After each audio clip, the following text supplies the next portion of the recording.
গেছে, এবার নামাই নিব।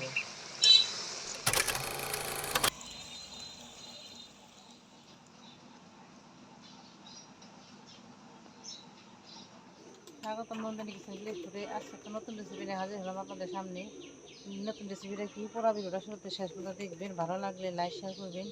আর যেসব বন্ধুরা ইউটিউবে নতুন, চ্যানেলটাকে সাবস্ক্রাইব, আর ফেসবুক পেজ থেকে যারা দেখেন পেজটাকে ফলো করে পাঠিয়ে থাকবেন। বেশি বেশি শেয়ার করে দেবেন।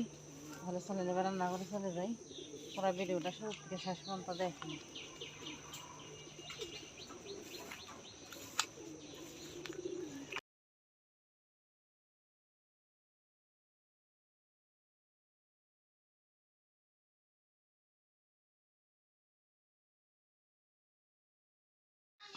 আমলক্ষীর আচার বানাবো। আমলক্ষী কিনা ভালো করে দিয়ে নিছি পরিষ্কার করে, এবার সিদ্ধ করে নেব। এবার আমলক্ষীগুলা সিদ্ধ দিয়ে দেবো। হাফ কেজি আমলক্ষী নিয়েছি, আচার বানাবো। এবার আচারটা বানাই, পুরো ভিডিওটা দেখেন। একটু সিদ্ধ করে নেব।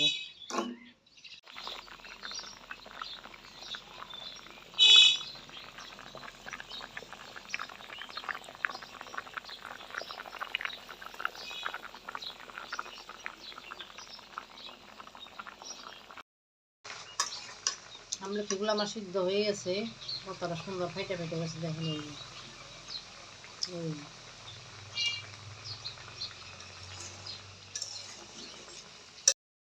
আমলক্ষীগুলো কতটা সুন্দর ফাইটে ফাইটে গেছে, সিদ্ধ হয়ে গেছে। এবার নামাই নিব।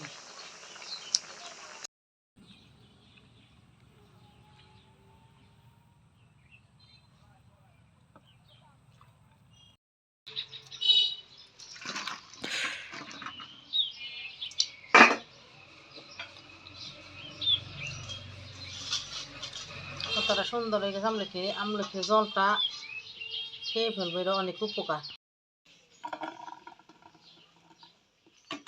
এবার আমলক্ষীগুলো ঠান্ডা করে নিব।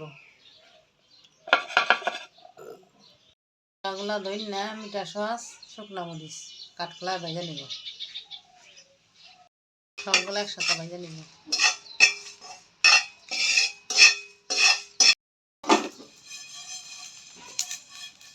মশলা ভাজা হয়ে গেছে, এবার নামাই নিব। এবার আমলক্ষীর বিচিগুলা বের করে নিব।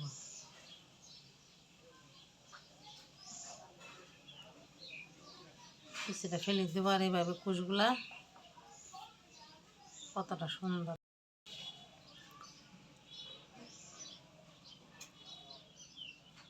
বিচিটা বের করে ফেলে দেবো।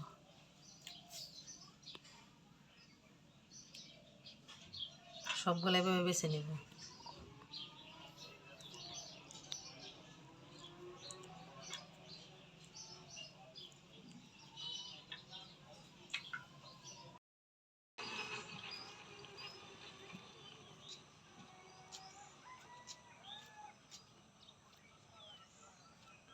ভাজা মশলাটা এবার ফাঁকি করে নেব।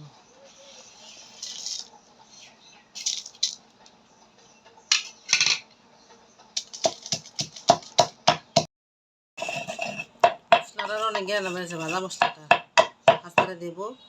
এটা মশলাটা বেশি গুঁড়া করবো না, এই যেরকম গুঁড়াই। আচারের মশলা বেশি গুঁড়া করতে হয় না। আচারের জন্য কড়াইতে তেল দিয়ে দিলাম, অল্পই তেল দিব। সোমবার দিয়ে দেবো এলাচ, শুকনো মরিচ, দারচিনি।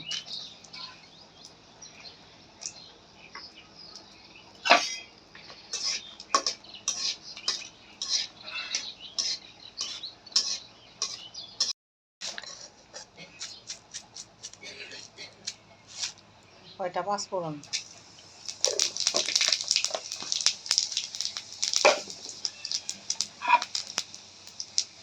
এবার আমলক্ষীগুলো দিয়ে দিব।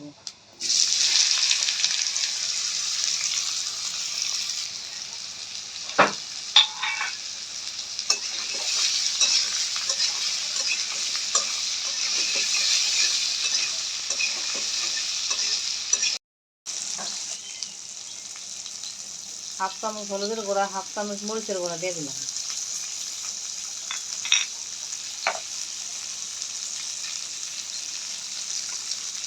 পরিমাণ মতো একটু লবণ।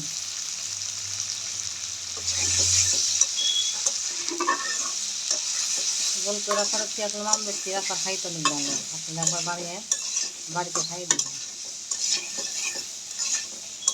কুচিলা গুড় দিয়ে আচারটা বানাবো, কুচিলা গুড় দিয়ে দিব, হাফ কেজি আনছি, যতটুকু লাগে দিয়ে দিব, পরিমাণ মতো দিবেন, পরিমাণ মতো আমি দিয়ে দিলাম।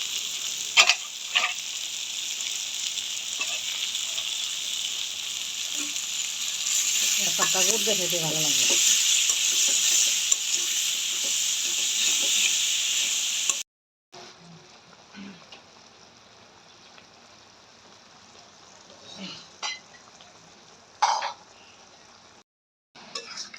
আচারটা কতটা সুন্দর ফুলে গেছে, দেখছেন? ফুলে ফুলে উঠছে, পোলা টোলা হয়েছে ফুলে ফুলে।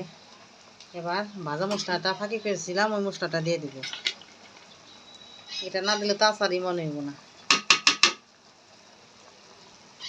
আচারের মশলা হলে এটা দিলে আচারটা গেরা একটা অন্যরকম আছে, আর খাইতে অনেক স্বাদ।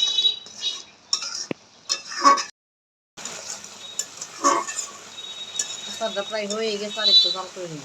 কতটা সুন্দর তোলা হয়েছে, ভিতরে গুড়টা আস্তে আস্তে ঢুকা যাইতেছে।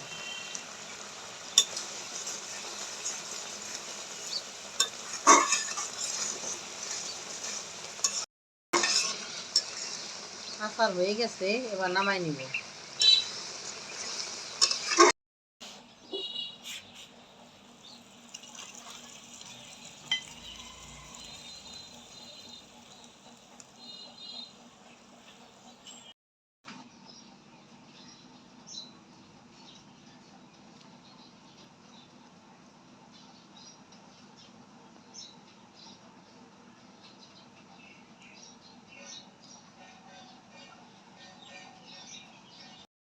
হয়ে গেলো আমার কতটা সহজে আমলক্ষীর আচার। এভাবে আপনারা বাড়িতে বানায় খাইন, আমি যেভাবে বানালাম। ভালো লাগলে শেয়ার করেন, আর যেসব বন্ধুরা ইউটিউবে নতুন চ্যানেলটাকে সাবস্ক্রাইব, আর ফেসবুক পেজ থেকে যারা দেখেন পেজটাকে ফলো করে পাশেই থাকেন, আর বেশি বেশি শেয়ার করে দিন। আর আমলক্ষীর আচারটা এভাবে বানায় বাড়িতে খাইন, কতটা ভালো।